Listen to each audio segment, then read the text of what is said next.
14,87,834 కోట్లు మీరు budget estimation చేసి ఈ 9 సంవత్సరాలు పెడితే ఈ సంవత్సరం కాకుండా ఖర్చు పెట్టింది 12,25,316 కోట్లు. అంటే మొత్తం ఆన్ యావరేజ్ 82.4% మాత్రమే 10 ఏళ్లలో ఖర్చు పెట్టింది. 2,62,518 కోట్లు రాబడి లేకుండా ఈ 10 ఏళ్ళలో బడ్జెట్ పెట్టారు. ఇది ఈ సంవత్సరం అధ్యక్ష 2023-24 కూడా నేను చెప్పాను, బడ్జెట్ ప్రవేశపెట్టినప్పుడు కూడా చెప్పాను, దాదాపు 70,000 గ్యాప్ ఉంటుంది. 70,000 కోట్లు, 70,000 crores గ్యాప్ ఉండేటువంటి బడ్జెట్ని ప్రవేశపెడితే మనం ప్రజలకు ఇచ్చినటువంటి వాగ్దానాలని లేకపోతే అవసరం అయ్యే ఖర్చుని ఎక్కడి నుంచి తీసుకొస్తారు అంటే తీస్తున్నారు. ఎందుకంటే ఆ రాబడి ఉండదు కాబట్టి ఏం చేస్తారు, అంతిమంగా ఖర్చు పెట్టకుండా ఎత్తేస్తారు. ఎత్తేస్తే జరిగే నష్టం ఎవరికి అధ్యక్ష? ఎవరికి అధ్యక్ష అంటే జనరల్గా బడ్జెట్లో పెట్టిన ప్రతి రూపాయి కూడా ముందుగా ఎవరెవరికి ఇస్తారో వాళ్ళకి ఇచ్చుకుంటూ పోతారు. శాలరీస్, ఎస్టాబ్లిష్మెంటు, అప్పులు అంటే లోన్, డెట్ సర్వీసింగ్, వీటన్నిటికీ రావాల్సినవన్నీ పోతాయి. పోయిన తర్వాత అంతిమంగా ఎవరు మిగులుతారంటే డబల్ బెడ్రూమ్ ఇల్లోళ్ళు, 3 ఎకరాల భూమోళ్ళు, లేకపోతే ఇంకో హామీ ఇచ్చి చేస్తామని చెప్పినటువంటి వాళ్ళు, ఇలా పేద ప్రజల కోసం ఏ పథకాలు అయితే, ఉదాహరణకి దళిత బంధు లాంటి పథకం, ఇటువంటివన్నీ ప్రకటించేస్తారు బడ్జెట్లో. అంతిమంగా ఖర్చు పెట్టాల్సినవన్నీ వాటి కోసం ఖర్చు పెట్టి లాస్ట్లో మిగిలిన ఈ స్కీమ్స్ మాత్రం డబ్బులు ఉండవు, ఖర్చు పెట్టరు. చెప్పుకోవటానికి మాత్రం చాలా పెద్ద బడ్జెట్ లాగా ఉంటుంది, వీటన్నిటికీ డబ్బులు కేటాయించినట్టుగా ఉంటుంది. కానీ అంతిమంగా చూస్తే నష్టపోయేది పేదలు, బలహీన వర్గాలు, మహిళలు, పావుల వడ్డీ కోసం లేకపోతే వడ్డీ లేని రుణాల కోసం ఎదురు చూసే సెల్ఫ్ హెల్ప్ గ్రూప్స్ మహిళలు, ఇటువంటి వాళ్ళందరూ అంతిమంగా 10 ఏళ్ల నుంచి నష్టపోతూ వస్తూ ఉన్నారు. స్కీమ్స్ చెప్పుకుంటూ వస్తూ ఉన్నాం, నష్టం మాత్రం వాళ్ళు భరిస్తూ ఉన్నారు. అందుకోసం ఈసారి మేము చాలా ఒకసారి అధ్యక్ష, ఇటువంటి బడ్జెట్ జనరల్గా ఏంటి హెల్తీ బడ్జెట్ ప్రజెంట్ చేసి ఏ రాష్ట్రాల్లో కూడా ఉండవు అధ్యక్ష. ఉదాహరణకి మన మిగతా రాష్ట్రాలు చూస్తే రాజస్థాన్ లాంటి రాష్ట్రం 116%, 116.4% అంటే బడ్జెట్ పెట్టిన దానికంటే ఖర్చు ఎక్కువ పెట్టారు వాళ్ళు. ఉదాహరణకి 2021-22లో రాజస్థాన్ వాళ్ళు 2,50,247 కోట్లు బడ్జెట్ పెడితే వాళ్ళు ఖర్చు పెట్టింది 2,91,191, అంటే 116% అదనంగా, 100% కాదు, ఇంకో 16% ఎక్స్ట్రానే ఖర్చు పెట్టారు. అంటే వాళ్ళు ప్రకటించిన అన్నీ కూడా చేయడానికి అవకాశం ఉండేటట్టుగా చేసుకున్నారు. అట్లాగే కర్ణాటక కూడా అధ్యక్ష, కర్ణాటక కూడా 113.1%, మధ్యప్రదేశ్ 110.6%, కేరళ 100%, మహారాష్ట్ర 99%, గుజరాత్ 95%, తమిళనాడు 95%, వెస్ట్ బెంగాల్ 93%. ఇలా మిగతా హెల్దీ బడ్జెట్ చేసుకునేటువంటి రాష్ట్రాలన్నీ కూడా దాదాపు 100% పైబడో లేకపోతే 5% అటు ఇటుగానో చేసుకుంటూ వచ్చాయి. మరీ ఎక్కడ బ్యాడ్గా ఉన్నటువంటి రాష్ట్రాలు, కేవలం అంత పెద్ద గ్యాప్తో ఉన్న రాష్ట్రాలు ఏందయ్యా అంటే మొత్తం లిస్టులో చూసుకుంటే పంజాబ్ 74.7%, తెలంగాణ 79.8%. కింద నుంచి 2వ స్థానంలో ఉంది తెలంగాణ అధ్యక్ష. ధనిక రాష్ట్రం, ఆదాయం బాగా ఉండే రాష్ట్రం. మరి ఇటువంటి రాష్ట్రంలో మనం ముందుండాల్సింది కింద నుంచి 2వ స్థానంలో పోయింది. ఇది చాలా బాధ అనిపించింది. Even central government of India చూస్తే కూడా అధ్యక్ష, బడ్జెట్ ప్రజెంటేషన్కి ఎక్స్పెండిచర్ చూస్తే దాదాపు nearing about 92% government of India budget 2014-15.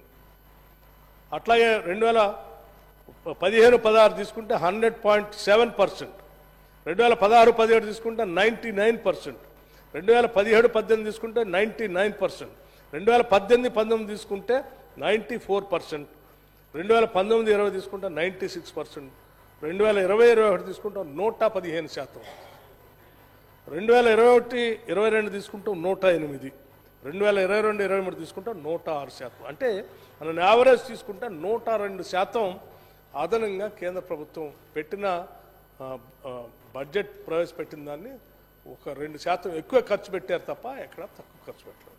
మేము అందుకే ఆలోచన చేసాం అధ్యక్ష, మనం ఈ రకంగా ఇలా చేసుకుంటూ పోతే 20% నుంచి మనం కూడా ఇంకో 20% పెంచితే ఇది 3.5 లక్షల దాకా పోయే ప్రమాదం ఉంది. 3.5 లక్షల దాకా బడ్జెట్ అనౌన్స్ చేసి చెప్పిన స్కీమ్స్ అన్నిటికీ ఇందులో డబ్బులు కేటాయించేసి మనం పెట్టేస్తే ఆ రోజు సపట్లు కొడతారు అందరూ, ఆ రోజు అయిపోతుంది. ఆ తర్వాత ఏంటి అధ్యక్ష, మళ్ళీ ఇదే సేమ్ సిస్టమ్, డెట్ సర్వీసింగ్ డబ్బులు ఇస్తాం, శాలరీస్కి ఇస్తాం, ఎస్టాబ్లిష్మెంట్కి ఇస్తాం, లేకపోతే ఇంకా కొన్ని కంపల్సరీ చేయాల్సినటువంటి లోన్ ఇస్తాం, మళ్ళీ మిగతా స్కీమ్స్ అన్నిటికీ డబ్బు లేకుండా చేతులు ఎత్తేసి మళ్ళీ నెక్స్ట్ ఇయర్ పోతాం. అంటే అమాయకులైనటువంటి ప్రజలు అలా చెప్పినటువంటి వాగ్దానాలు వింటూనే ఉంటారు. బడ్జెట్లో మనం చదివిన అంకెలు చూసి నిజంగా మాకు వస్తాయని చెప్పి ఒక దశాబ్ద కాలం ఎట్లయితే డబల్ బెడ్ ఇళ్ల కోసం జనం ఎట్లా ఎదురు చూశారో, 3 ఎకరాల భూమి కోసం ఎట్లా ఎదురు చూశారో, అట్లాగే ఎదురు చూడాల్సిన పరిస్థితి రాకుండా ఉండాలనే అధ్యక్ష నేను చాలా స్పష్టంగా ఆలోచన చేసి మోర్ మీనింగ్ఫుల్గా మాట్లాడు. నాదంతా అయిపోయిన తర్వాత మాట్లాడుతున్నాను. మీకు క్లారిఫికేషన్ ఇస్తాను సార్ క్లారిఫికేషన్ ఇస్తాను, వారు అప్పుడు చెప్పొచ్చు. నేను ఇప్పటిదాకా చెప్పినవన్నీ కూడా స్టాటిస్టిక్స్, పొలిటికల్ స్టేట్మెంట్ నేను ఒక్కటి కూడా ఇవ్వలేదు అధ్యక్ష. నేను చెప్పినవన్నీ కూడా అంకెలు ఇవి మీకు కావాలంటే మీరు కూడా వెబ్సైట్లో పోయి కొట్టి చూడొచ్చు అధ్యక్ష.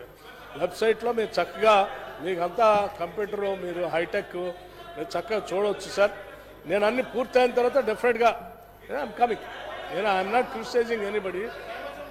మీరు మీకు అధ్యక్ష ఇంకా సార్ నేను ఎందుకు ఇంత ఆవేదనతో ఎందుకు చెప్తాను అంటే అధ్యక్ష, ఈ రాష్ట్రం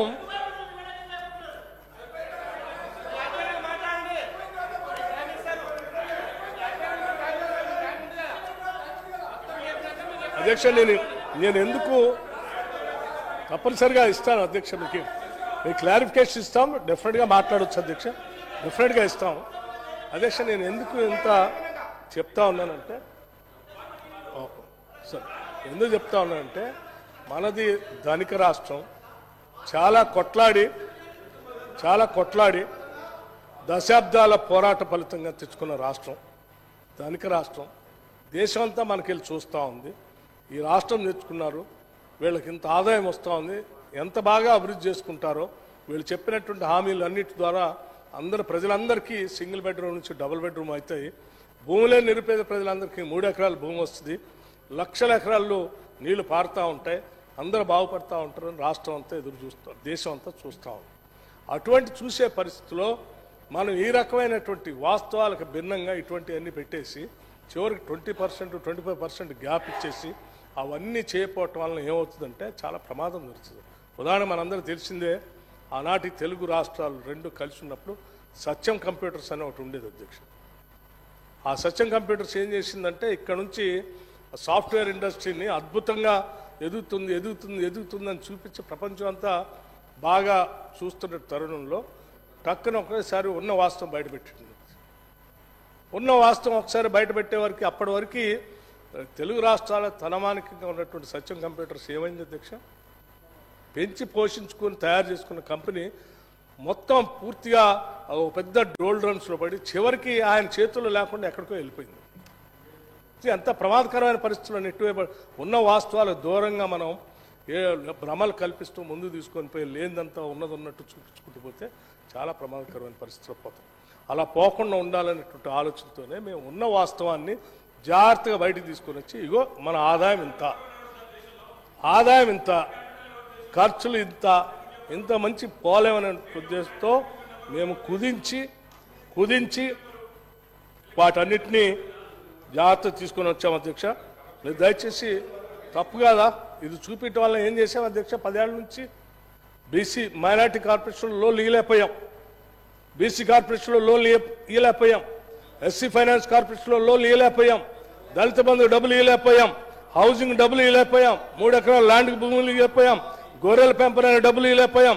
ఇట్లా చెప్పుకుంటూ పోతే అనేక చివరికి రైస్ సబ్సిడీకి ఇవ్వాల్సిన వాటికి కూడా ఇవ్వలేకుండా పోయాం. అందుకోసమే వీటినన్నింటినీ జాగ్రత్తగా ఆలోచన చేసి మేము ఒక క్రమ పద్ధతిలో బడ్జెట్ని తయారు చేసి హెల్దీ బడ్జెట్గా ఇచ్చిన హామీలు, మనకున్న ఖర్చు, ఉన్న ఆదాయం వీటన్నిటిని బేరీ చేసుకొని ప్రవేశపెట్టాము అధ్యక్ష. దీన్ని దయచేసి అందరూ సభలో ఉన్నటువంటి వాళ్ళంతా రాష్ట్ర పరిస్థితి గమనంలో తీసుకొని కేవలం ప్రభుత్వమే కాదు మేము కూడా సహకరిస్తాం, మనందరం కలిసి తెలంగాణని నిర్మించుకుందాం అనేటువంటి దశలో ముందుకొచ్చి అభినందనలు తెలుపుతారని అనుకున్నాం. కానీ అట్లా చెప్పకుండా ఇంకేవో మాట్లాడుతూ చెప్పడం కొంత బాధ అనిపించింది అధ్యక్ష. అందుకే మరొకసారి నేను ఆ వాస్తవాలన్నీ మీకు చెప్పాను అధ్యక్ష. అట్లాగే కడియం శ్రీహరి గారు ఇంకో మాట కూడా మాట్లాడారు. మరి మీరు ఫిజికల్ డెఫిసిట్ 53,228 కోట్లు చూపిస్తున్నారు చెప్పారు కదా, మరి మీకు ఇంత అప్పు యాడ్ నుంచి వస్తుంది, ఎట్లా చేస్తా ఉన్నారు అధ్యక్ష? ఇప్పుడు అప్పు ఈ తెచ్చిన అప్పుల్ని కట్టడానికి అప్పులు చేయని తప్పట్లేదు అధ్యక్ష. డెట్ సర్వీసింగ్ మీరు తీసుకొచ్చిన అప్పులన్నీ కూడా ఇప్పుడు ప్రిన్సిపల్ అమౌంట్ అట్లాగే ఇంట్రెస్ట్ కూడా కట్టాల్సిన పరిస్థితి ఉత్పన్నమైంది అధ్యక్ష. ఇప్పుడు వాటన్నిటిని క్లియర్ చేయకపోతే ఇది చివరికి ఏమవుతుందంటే ఆర్బీఐ వాళ్ళు అసలు దీన్ని మనం వచ్చిన డబ్బులంతా వాళ్ళకే కట్టేసుకుంటూ పోతాం, చివరికి జీతాలు కూడా ఇవ్వలేనటువంటి పరిస్థితి వస్తుంది. అందుకోసమే తప్పనిసరి పరిస్థితుల్లో మీరు చేసినటువంటి ఇబ్బందికరమైనటువంటి పరిస్థితుల వలన ఈరోజు అది కూడా మేము మళ్ళీ ఏదో మేము లిమిట్ దాటి పోవాలనేటువంటి ఆలోచన లేకుండా ఎఫ్ఆర్బిఎం లిమిట్లోనే ఉండేటట్టుగా జాగ్రత్తగా ఆలోచన చేసి ఈ అప్పులు తీసుకునే క్రమంలో తీసుకున్నాం. ఉదాహరణ జిఎస్డిపి అధ్యక్ష, మీకు జిఎస్డిపి అంత పెరగలేదు కదా, ఎట్లా వచ్చిందని అంటే నిజమే పెరగలేదు కాబట్టి మాకు తగ్గింది.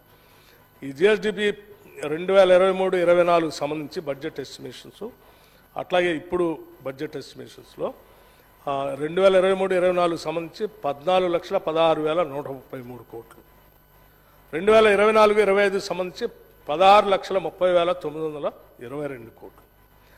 జిఎస్డిపి గ్రోత్ సరే గతంలో 16.0% ఉంది, ఇప్పుడు 12% ఉంది, 12.5% మాత్రమే ఉంది. ఈ ఎలిజిబుల్ నెట్ బారోయింగ్స్కి వచ్చేవారికి ఇప్పుడున్నటువంటి ఈ జిఎస్డిపి ప్రకారం 56,438 కోట్లకు వస్తూ ఉంది.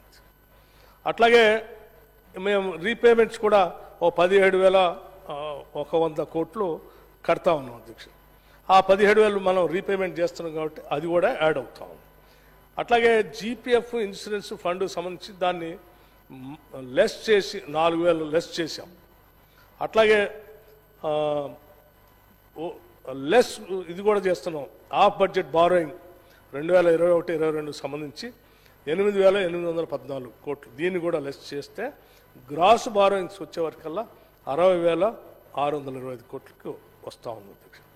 దీనికి సంబంధించి ఓపెన్ మార్కెట్లో 59,625 కోట్లు, నాబార్డ్ నుంచి 1,000 కోట్లు, టోటల్గా 60,000 కోట్లని జిఎస్డిపికి అనుగుణంగానే ప్రతిపాదించడం చేశాం తప్ప ఆఫ్ బారోయింగ్స్లోకి వెళ్ళలేదు అధ్యక్ష. ఇది స్పష్టంగా మరొకసారి మీకు చెప్పాలని ఆలోచిస్తూ చెప్తాను. అట్లాగే కడియం శ్రీహరి గారు అప్పులు మీరు వైట్ పేపర్ పెట్టేసి లేకపోతే ఇందులోనూ విపరీతంగా ఉందని మాకు చూపిస్తూ ఉన్నారు, మనకు ఉన్నది కేవలం 27% అని ఒక లెక్క చెప్పారు అధ్యక్ష. అయితే ఈ 27% ఉంది కరెక్ట్. ఈ 27% ఎప్పుడు దేంట్లో ఉంది అధ్యక్ష? బడ్జెట్ బారోయింగ్స్ వరకు సంబంధించినంత మాత్రమే వరకే ఈ 27% తెలంగాణలో 22%గా కనిపిస్తుంది. 22 నంబర్లో 27.9%గా కనిపిస్తాం. మరి